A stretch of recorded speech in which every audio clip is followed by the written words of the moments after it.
आज आपण मटकीची भाजी शिकणार आहोत। त्यासाठी अशा प्रकारची लहान मटकी निवडावी जी चवीला चांगली लागते। ही मटकी स्वच्छ पाण्याने धुवून 7-8 तास भिजत घालावी। त्यानंतर काळ्या फडक्यात जर आपण ती बांधून ठेवली, एक दिवस एक रात्रात चांगले मोड येतात।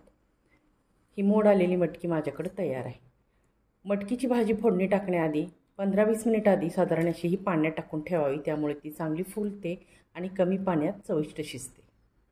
मटकीच्या भाजीसाठी आपल्याला लागणार आहे मटकी, जाडसर कूट, धने पावडर, कोथिंबीर, लसूण, कांदा, टोमॅटो, कढीपत्ता, मीठ, हिंग आणि तेल। आता आपला पॅन गरम झाला आहे, त्यात टाकूयात तेल।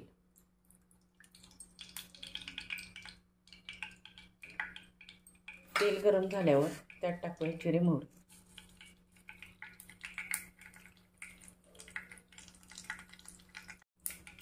जिरे मोहरी चांगली तडतडली की त्यात टाकूयात कढीपत्ता आणि कांदा।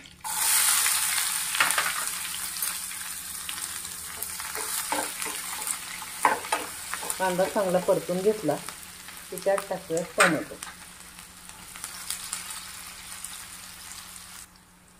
आता कांदा टोमॅटो चांगला परतला गेला आहे। आता यात टाकूयात आलं लसूण।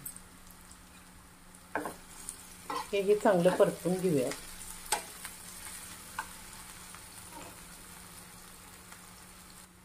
कांदा टोमॅटो व्यवस्थित परतला आहे। आता यात टाकूयात हिंग, लाल तिखट, कांदा लसूण मसाला आणि मीठ। नंतर टाकूयात मटकी। आता हे व्यवस्थित मिक्स करून घेऊयात। आता ही मटकी व्यवस्थित परतून घेऊयात।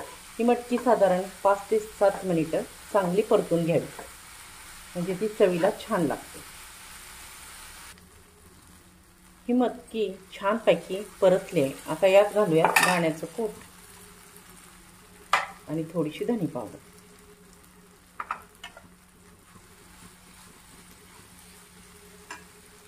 आता यात थोडासा पाण्याचा हापका मारून ही जरा शिजवून घेऊयात। आपली भाजी आता शिजली आहे। आपण वरून यात टाकूयात कोथिंबीर। तयार आहे आपली मटकीची भाजी। ही तुम्ही भाकरी, भात, चपाती कशाबरोबरही खाऊ शकता।